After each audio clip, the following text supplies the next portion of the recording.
السلام علیکم، welcome to my channel sad novels point. پیا ملن کی آس پہلی قسط۔ وہ بڑی عجلت میں اپنا آپ سنبھالتی کلاس میں جا رہی تھی، ایک ہاتھ میں نوٹ بک، دوسرے ہاتھ سے کاندھے پر بیگ ڈالے اسے سنبھالتے تیزی سے کلاس کی طرف بڑھ رہی تھی۔ پہلے ہی اسے بہت دیر ہو گئی تھی۔ وہ جب کلاس میں پہنچی تو کلاس اسٹارٹ ہو چکی تھی۔ سر وقار کلاس لے رہے تھے۔ دروازے پر ایمان معصوم سی نہیں بلکہ مسکینوں والی شکل بنائے کھڑی تھی کہ شاید کلاس میں انٹری مل جائے۔ خوش قسمتی سے سر نے اسے بغیر کسی روک ٹوک کے ہاتھ کے اشارے سے کلاس میں انٹری دے دی تھی۔ وہ بھاگنے کے سے انداز میں اپنی سیٹ کی طرف بڑھی تھی اور سیٹ پر بیٹھ کر ایک گہری سانس لی۔ ایمان، تم آج پھر لیٹ ہو گئیں، اس کی بیسٹی نے ناراضگی سے کہا تو اس نے اسے گھوری سے نوازا۔ کلاس ختم کرنے کے بعد وہ اپنا بدلہ لینے کے ارادے سے باہر نکلی تھی کہ آج وہ اسے مزہ چکھا کر ہی رہے گی۔ اس نے اپنا بیگ اٹھایا اور کینٹین کی طرف بڑھی تھی۔ اس کا شکار اسے وہیں ملنا تھا۔ کلاس سے نکل کر وہ باہر یونیورسٹی کے گراؤنڈ میں آئی تھی۔ اب اس کا رخ کینٹین کی طرف تھا۔ اس جگہ بھیڑ تھی، آگے کینٹین تھی، اسٹوڈنٹس وہاں سے آ جا رہے تھے۔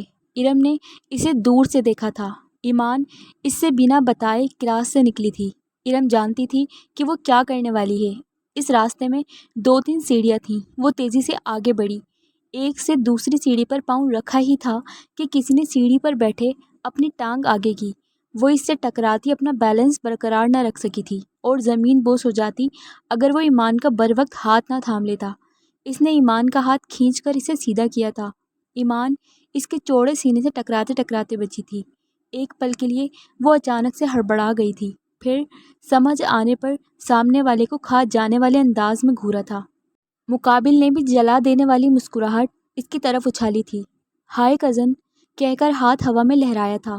وہ بھی زارون تھا، ایمان کا ہی کزن۔ ایک شیر تھا تو دوسرا سوا شیر۔ یو ایڈیٹ، میرے راستے میں مت آیا کرو، جان سے مار دوں گی ایک دن۔ وہ انگلی اٹھاتی اسے وارن کر رہی تھی۔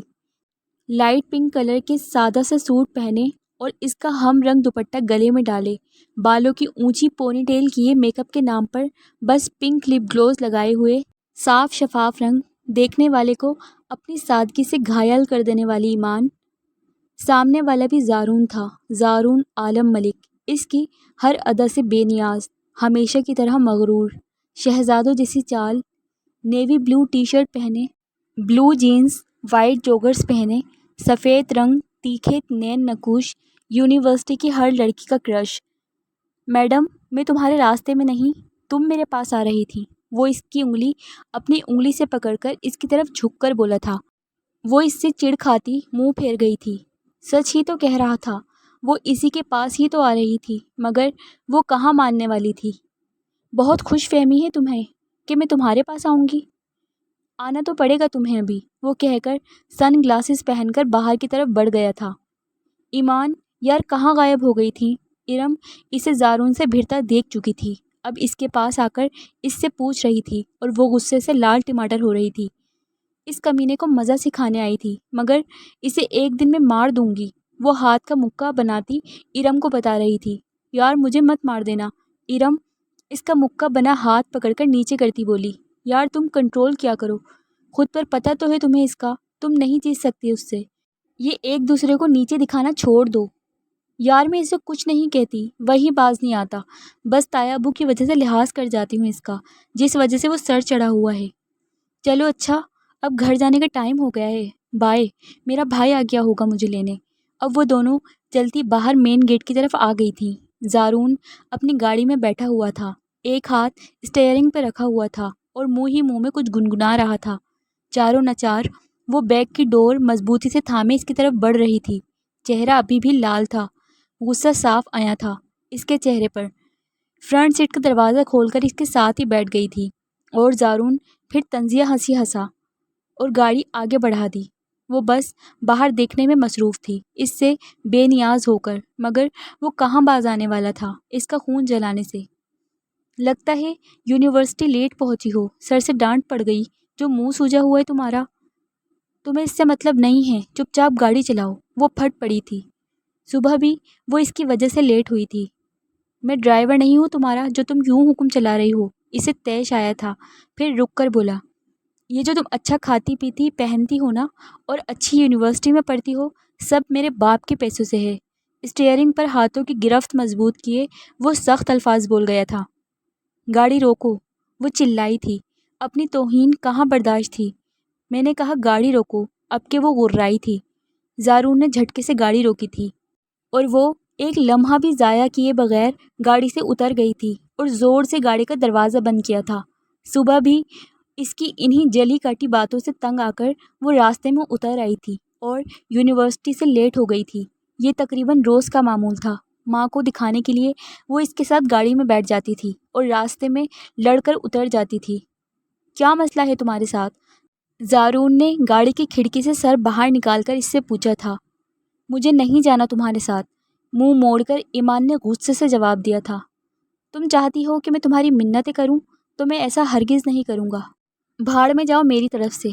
واہ، نخرے تو دیکھو مہارانی کے، زارون نے منہ میں بڑبڑاتے ہوئے گاڑی سٹارٹ کر دی تھی۔ اس کے جاتے ہی ایمان نے پیدل چلنا شروع کر دیا تھا۔ آج تو اس نے حد ہی کر دی تھی۔ ہر بار وہ اس کی عزت نفس مجروح کر دیتا تھا۔ پتہ نہیں کیا بیر ہے ان دونوں بھائیوں کا ہم دونوں بہنوں سے۔ ایک میری بہن سے نکاح کر کے غائب ہو گیا ہے اور دوسرا ذلیل و خوار کرنے پر تلا ہوا ہے۔ وہ روتے ہوئے سب سوچتی آگے بڑھ رہی تھی۔ راستہ سنسان ہی تھا، اکا دکا گاڑی آ جا رہی تھی۔ دھوپ سے اس کی سفید رنگت سرخ ہو رہی تھی۔ سردی کا موسم تھا، اس لیے دھوپ بھی بھلی لگ رہی تھی۔ راستہ کافی لمبا تھا، اسے رکشے کی تلاش تھی۔ اچانک وہ آوارہ اور اوباش لڑکوں کے گھیرے میں آ گئی تھی۔ 3 لڑکے اس کا راستہ روک کر کھڑے تھے۔ کون ہو تم لوگ؟ ہٹو میرے راستے سے، وہ بے خوف ہوتی بولی تھی۔ ایک لفنگا لڑکا اس کے قریب آیا تھا۔ ہم بہت کچھ ہوتے ہیں، سمجھو تو صحیح۔ تینوں لڑکوں نے سیٹیاں بجائی تھیں اور ساتھ کہے بھی لگائے تھے۔ ایمان نے دوڑ لگا دی تھی خود کو ان سے بچانے کے لیے۔ وہ اسے اتار کر گاڑی آگے تو لے آیا تھا، مگر پتہ نہیں اسے کیوں آج ایسا لگ رہا تھا کہ اس نے ٹھیک نہیں کیا۔ اسے ایسے بیچ راستے میں اتار دینا ٹھیک نہیں تھا۔ چاچی کیا سوچیں گی اگر آج پھر وہ اکیلی گھر آئی تو؟ اور ڈیڈ، انہیں ہمیشہ میں ہی غلط لگتا ہوں بس۔ اسی سوچ اور کشمکش میں اس نے گاڑی ریورس کر دی تھی۔ وہ زیادہ تیز نہ بھاگ سکی تھی، اس لیے ان کی پکڑ میں آ گئی تھی۔ اب اسے احساس ہوا تھا کہ کاش وہ زارون کی باتیں ہی سن لیتی، یوں گاڑی سے تو نہ اترتی۔ نہ یہ غلطی مت کرنا، تم اب ہم سے نہیں بچ سکتی، تو ہم سے فرار ہونے کی یہ ناکام کوشش مت کرو۔ تینوں لڑکوں نے زور سے کہے لگائے تھے۔ 2 لڑکوں نے اسے بازو سے پکڑ رکھا تھا اور ایک اس کے سامنے کھڑا اس پر جھک کر بول رہا تھا۔ اس نے اپنے گندے پیلے دانتوں کی نمائش کی جس سے اس کو کراہت محسوس ہوئی تھی۔ اس نے سختی سے آنکھیں بند کی تھیں اور اللہ سے مدد مانگی تھی اور پھر اونچا اونچا چلانا شروع کیا تھا۔ بچاؤ بچاؤ، کوئی ہے، وہ زور سے چلا رہی تھی، شاید کہ کوئی سن لے۔ وہ لڑکے اسے جھاڑیوں کی طرف گھسیٹتے ہوئے لے جا رہے تھے۔ اس کے چلانے پر ایک لڑکے نے اس کے منہ پر زوردار تھپڑ مارا تھا جس سے وہ چکر کھا کر چپ ہوئی تھی اور اب ان کی منتیں کر رہی تھی۔ پلیز مجھے چھوڑ دو، تم لوگوں کو اللہ کا واسطہ ہے پلیز، وہ گڑ گڑا رہی تھی۔ 2 لڑکے اسے بازو سے دبوچے کھڑے تھے، تیسرے نے اس کے گلے کا دوپٹہ کھینچ کر نکالا تھا۔ ایمان نے ایک زوردار چیخ ماری تھی تو اس لڑکے نے اس کے منہ پر ایک اور تھپڑ مارا اور اس کی آستینیں پھاڑ دیں۔ اب وہ لڑکا اس پر جھکنے ہی لگا تھا کہ کسی نے پیچھے سے اس کا کالر کھینچا اور اس کا سر سیدھا زمین کے ساتھ جا ٹکرایا تھا۔ زارون اسی راستے پر واپس آیا جہاں اس نے ایمان کو اتارا تھا، مگر اسے ایمان وہاں دکھائی نہیں دی۔ وہ گاڑی سے نیچے اتر کر آگے آیا تھا، سڑک پر ادھر ادھر نگاہ دوڑائی مگر اسے وہ نظر نہ آئی۔ شاید آٹو سے چلی گئی ہوں گی یہ مس، یہی سوچتے ہوئے وہ گاڑی کی طرف بڑھا تھا۔ ابھی وہ گاڑی کا گیٹ کھول کر اس میں بیٹھنے ہی لگا تھا کہ کسی لڑکی کے چیخنے کی آواز اس کے کانوں میں پڑی تھی۔ اسے کسی انہونی کا گمان ہوا تھا۔ آواز کے تعاقب میں وہ آگے آیا۔ یہ تو ایمان ہی لگ رہی تھی۔ اب کہ وہ بھاگا تھا، آگے جا کر راستے میں اسے ایمان کا گرا ہوا ایک بیگ نظر آیا۔ پھر کچھ اور آگے جھاڑیوں کے قریب اسے ایمان کا ایک جوتا نظر آیا۔ اب کہ اسے صاف آوازیں سنائی دے رہی تھیں۔ وہ اور تیزی سے آگے بڑھا تھا۔ سامنے کا منظر اس کے لیے ناقابل برداشت تھا۔ ایمان غنڈوں کی زد میں تھی اور ایک اس پر جھکا ہوا تھا۔ زارون تیزی سے اس کی طرف لپکا تھا اور اس لڑکے کے پیچھے سے شرٹ کا کالر کھینچ کر زمین پر پٹکا تھا۔ ایمان نے لڑکے کے چلانے کی آواز پر سختی سے بند کی ہوئی آنکھیں کھولی تھیں تو سامنے زارون تھا۔ وہ اسے اس وقت فرشتے سے کم نہیں لگا تھا جو ابھی اس لڑکے کو جو زمین پر پڑا کرا رہا تھا، اسے ٹانگوں سے مار رہا تھا اور اب اس کی طرف بڑھا تھا۔ زارون نے جب ایمان کو اس حلیے میں دیکھا تو اسے خود پر بے انتہا غصہ آیا تھا۔ کھلے بکھرے بال، گال پر تھپڑ کے نشان، ہونٹ کنارے سے پھٹا ہوا تھا جہاں سے خون بہہ رہا تھا، کاندھے سے ایک طرف ڈھلکی شرٹ جو آستینے پھٹنے کی وجہ سے ایک طرف سرک گئی تھی۔ اسے احساس ہوا تھا کہ آج اگر وہ وقت پر نہ آتا تو کیا سے کیا ہو جاتا، اس کے گھر کی عزت آج تار تار ہو جاتی۔ اے لڑکے، تم کہاں سے چلے آئے ہو؟ جاؤ اپنا کام کرو ورنہ اچھا نہیں ہوگا تمہارے ساتھ۔ زمین پر گرے اپنے ساتھی کو دیکھ کر وہ گھبرا گئے تھے مگر پھر بھی زارون کو دھمکاتے ہوئے آگے بڑھے تھے۔ زارون بھی آگے بڑھا تھا۔ زارون کے سر پر جیسے خون سوار تھا۔ ایک کے پیٹ پر مکہ دے مارا اور دوسرے کے پیٹ پر ایک ساتھ لات ماری تھی۔ وہ لڑکھڑا کر پیچھے ہٹے تھے۔ ان دونوں کو مار مار کر اس نے درگت بنا ڈالی تھی۔ وہ دونوں اپنا آپ زارون سے چھڑاتے اپنے ساتھی کو چھوڑ کر بھاگ گئے تھے۔ زارون اب ایمان کی طرف بڑھا جو کھڑی ہاتھوں میں منہ چھپائے ہچکیوں سے رو رہی تھی۔ اس نے اپنی جیکٹ اتار کر اس کے کاندھوں پر رکھی۔ اس نے نظریں اٹھا کر زارون کی طرف دیکھا تھا، پھر اگلے ہی پل وہ اس کے گلے لگی تھی، سر اس کے سینے پر رکھے پیچھے سے اس کی شرٹ کو زور سے مٹھیوں سے جکڑا تھا اور زور و شور سے رونے لگی تھی۔ زارون اس کی کمر سہلاتا اسے چپ کروا رہا تھا۔ وہ اس کے سینے سے لگی آنسوؤں سے اس کی شرٹ بھگو رہی تھی۔ پھر زارون نے خود سے نرمی سے اس کے کندھوں سے پکڑ کر الگ کیا اور جھاڑیوں سے اس کا پھنسا دوپٹہ نکالا تھا اور اچھی طرح سے اس کے گرد لپیٹا تھا اور اسے کاندھوں سے پکڑ کر گاڑی کی طرف بڑھا تھا۔ وہ بھی مرے مرے قدموں سے ننگے پاؤں اس کے ساتھ ہی چل رہی تھی۔ پاؤں بھی پتھر چبھنے سے زخمی ہو چکے تھے۔ اس نے اسے گاڑی میں لا کر بٹھایا تھا۔ اسے ہوش ہی کہاں تھا اپنا۔ زارون نے ایمان کو گاڑی میں بٹھا کر سڑک سے اس کا بیگ اٹھایا تھا اور اس کے جوتے بھی اٹھائے اور لا کر گاڑی کی پچھلی سیٹ پر رکھے اور خود آگے آ کر ڈرائیونگ سیٹ سنبھال لی تھی۔ سوری، پتہ نہیں کیوں وہ یہ لفظ استعمال کر گیا تھا جو اس کے لیے کسی توہین سے کم نہیں تھا، وہ بھی ایمان کے سامنے۔ ایمان نے کوئی جواب نہیں دیا اور نہ ہی اس کی طرف دیکھا تھا۔ وہ اس سے پہلے کبھی یوں اس کے سامنے نہیں روئی تھی۔ گاڑی یوسف مینشن کے پورچ میں آ کر رکی تھی۔ تم یہاں رکو، میں اندر دیکھ کر آتا ہوں، کوئی ہے تو نہیں؟ تم کسی کے سامنے ایسے نہیں جاؤ گی۔ وہ گاڑی سے اتر کر اندر آیا تھا۔ سامنے ہال خالی دیکھ کر اسے اطمینان ہوا۔ اس سے پہلے کہ کوئی آ جائے اسے ایمان کو اس کے کمرے تک پہنچانا تھا۔ آؤ ایمان، جلدی، کوئی نہیں ہے۔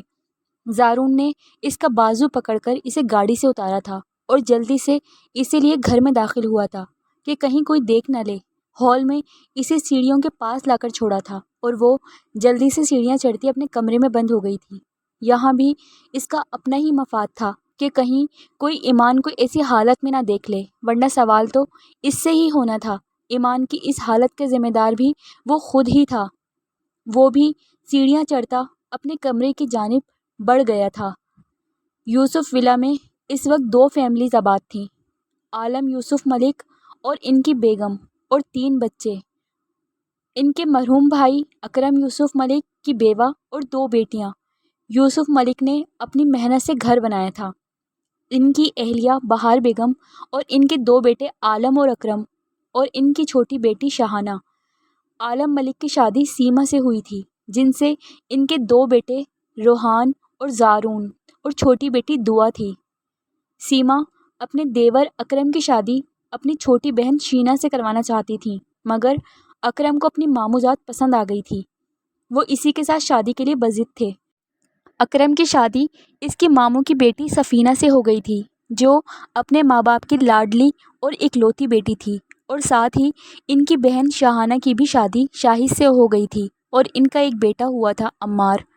اکرم کو اللہ نے 1 سال بعد ایک بیٹی سے نوازا تھا جس کا نام انہوں نے زویا رکھا تھا، جو روحان اور زارون کو بے حد پسند تھی۔ زویا روحان سے 7 سال چھوٹی تھی اور زارون سے 4 سال چھوٹی تھی۔ پھر 2 سال بعد اکرم کے ہاں ایک اور بیٹی ہوئی۔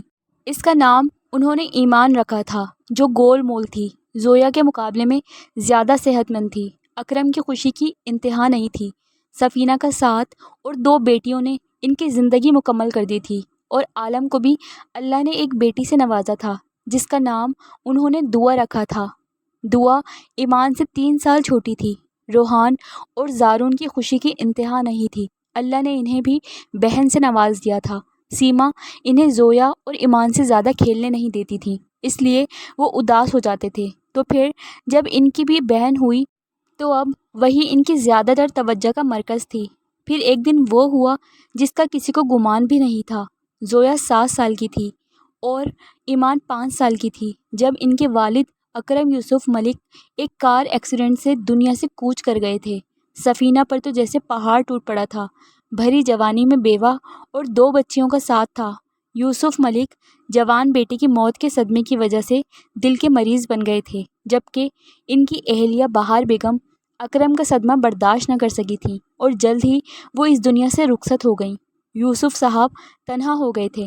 انہوں نے اپنی پوتیوں کی ذمہ داری اپنے سر لے لی تھی اور سفینہ سے بھی کہا تھا کہ اگر وہ چاہتی ہے تو دوسری شادی کر سکتی ہے، مگر سفینہ نے صاف انکار کر دیا تھا۔ ان کے لیے ان کی بیٹیوں کا ساتھ ہی کافی تھا۔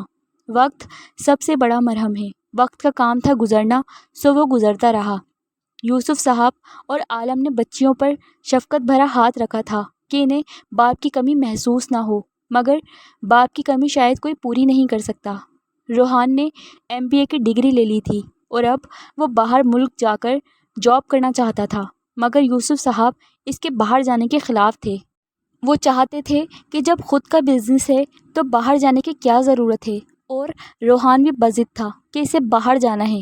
عالم صاحب تو دادا اور پوتے کے درمیان پس کر رہ گئے تھے، کس کی سنیں اور کس کی نہ سنیں۔ زویا 2nd ایئر میں تھی اور ایمان 9th کلاس میں تھی اور دعا ابھی 7th کلاس میں تھی۔ ان تینوں کی آپس میں خوب بنتی تھی۔ زارون BCom کر رہا تھا، اسے اپنے ڈیڈ کا بزنس ہی سنبھالنا تھا۔ عالم ملک بیٹے کے آگے ہار مانتے پھر سے یوسف صاحب کے پاس آئے تھے۔ بابا آپ یہ ضد چھوڑ دیں، وہ بچہ ہے، اگر اسے باہر جانے کا شوق ہے تو اسے جانے دیں، دھکے کھائے گا تو پھر خود ہی واپس آ جائے گا۔ بلاؤ پھر اپنے بیٹے کو، اس کے سامنے بات کرتے ہیں۔ اور یوسف صاحب نے حکم سنایا تھا اور کچھ دیر بعد ہی روحان حاضر ہوا تھا۔ وہ تینوں اس وقت کمرے میں اکیلے تھے۔ اگر تم میری ایک شرط مانو گے تو ہی تمہاری بات مانی جائے گی۔ روحان سر جھکائے کھڑا تھا جبکہ عالم صاحب صوفے پر بیٹھے تھے۔ کیا بات ہے بابا؟ عالم نے پوچھا تھا۔ دادا جی مجھے آپ کی ہر شرط قبول ہے، روحان ایکسائٹمنٹ میں بولا تھا۔ برخوردار پہلے بات مکمل تو سن لو۔ روحان خاموش ہوا تھا۔ میں چاہتا ہوں کہ روحان اور زویا کا نکاح کر دیا جائے، دادا نے اپنا فیصلہ سنایا تھا۔ روحان کے سر پر جیسے دادا نے بم پھوڑا تھا، حیران نظروں سے انہیں ہی دیکھ رہا تھا، جبکہ عالم خوشی اور حیرت سے مسکرا رہے تھے۔ عالم صاحب کو اپنے بابا کا یہ فیصلہ بہت پسند آیا تھا۔ یہ کیا کہہ رہے ہیں آپ دادا جی؟ ابھی میں شادی کی پوزیشن میں نہیں ہوں، میں اپنا کریئر بنانا چاہتا ہوں۔ روحان میں بات کر رہا ہوں، تم خاموش رہو۔ عالم صاحب نے اسے چپ کروایا تھا۔ میں ابھی شادی کا نہیں کہہ رہا بیٹا، صرف نکاح کی بات کی ہے۔ جب تم واپس آؤ گے تب شادی بھی کر دیں گے، دادا جی مسکرا کر سمجھاتے ہوئے اسے بولے تھے۔ لیکن ڈیڈ ابھی میں ایسا کچھ نہیں چاہتا۔ روحان تم جاؤ یہاں سے، تم سے بعد میں بات کرتا ہوں۔ عالم صاحب نے اسے بیچ میں ہی ٹوک دیا تھا اور وہ غصے سے پیر پٹکتا وہاں سے چلا گیا تھا۔ بابا آپ کی بات تو ٹھیک ہے، مگر ابھی نکاح نہیں، صرف ہم کوئی رسم کر لیتے ہیں، مطلب بات پکی وغیرہ کر لیتے ہیں، پھر جب وہ واپس آئے گا تو ہم دھوم دھام سے شادی کر لیں گے۔ عالم ٹھہر ٹھہر کر سمجھانے کے انداز میں بولے تھے۔ بس کرو عالم، میں تمہارا باپ ہوں، تم میرے باپ نہیں۔ مجھے پتہ ہے تم مجھے بہلا رہے ہو، بس جو میں نے فیصلہ کر لیا ہے وہ بتا دیا ہے، اگر تمہیں نہیں منظور تو بتا دو۔ پتہ نہیں میرے پاس اور کتنا وقت ہے، میں چاہتا ہوں کہ جلد سے جلد ان بچیوں کے فرض سے سبکدوش ہو جاؤں۔ آخری بات پر وہ ابدیدہ ہو گئے تھے۔ بابا آپ جیسا چاہتے ہیں ٹھیک ویسا ہی ہوگا، روحان کی آپ فکر نہ کریں، میں بات کر لوں گا، وہ مان جائے گا۔ روحان غصے سے دادا جی کے کمرے سے باہر نکلا تھا۔ اس کا دل چاہ رہا تھا کہ وہ سب کچھ تہس نہس کر کے رکھ دے۔ سامنے سے آتی زویا پر اس کی نظر نہیں گئی تھی۔ دونوں ہی اپنے دھیان میں جا رہے تھے۔ زویا کالج سے گھر آئی تھی۔ وائٹ یونیفارم پہنے وہ گھر میں ہی داخل ہو رہی تھی کہ روحان غصے میں گھر سے باہر نکل رہا تھا۔ دونوں کا زوردار تصادم ہوا تھا۔ زویا اس کے چوڑے سینے سے ٹکرائی تھی۔ اسے ایسا لگا تھا جیسے کسی پتھر سے ٹکرا گئی ہو۔ اف میرا سر! وہ اپنا سر پکڑے کھڑی تھی اور وہ غصے سے اسے ہی گھور رہا تھا، جو دبلی پتلی سی وائٹ کالج یونیفارم میں بچی ہی لگ رہی تھی۔ اندھی ہو کیا؟ دیکھ کر نہیں چل سکتی؟ وہ غصے سے اس پر دھاڑا تھا۔ میں نہیں، آپ کو آنکھوں کے علاج کی ضرورت ہے۔ وہ سر پکڑے الٹا اسے ہی مشورہ دے رہی تھی اور وہ اس کے غصے کو مزید بڑھاوا دے گئی تھی۔ ہٹو میرے راستے سے! روحان نے اسے بازو سے پکڑ کر سائڈ پر دھکیلا تھا۔ اس کا جی چاہا اسے منظر سے ہی غائب کر دے، مگر خود پر کنٹرول کرتا وہ وہاں سے نکل گیا تھا۔ اسے کیا ہوا ہے؟ ہٹو میرے راستے سے! وہ اس کی نقل اتارتی آگے بڑھ گئی تھی۔ دادا جی کے کمرے میں اس وقت سبھی بڑے موجود تھے۔ دادا جی نے اپنا فیصلہ سنانا شروع کیا تھا۔ روحان ملک سے باہر جانا چاہتا ہے اور میں اس فیصلے کے خلاف ہوں، مگر وہ پھر بھی جانا چاہتا ہے تو میں نے اس کے سامنے اپنی ایک شرط رکھی ہے، جو میری خواہش بھی ہے۔ کیسی شرط بابا؟ سیما، روحان کی ماں چپ نہ رہ سکی تھیں۔ سیما پہلے بابا کی پوری بات تو سن لو، عالم نے انہیں ٹوکا تھا۔ میں چاہتا ہوں کہ روحان کے باہر جانے سے پہلے روحان اور زویا کا نکاح کر دیا جائے۔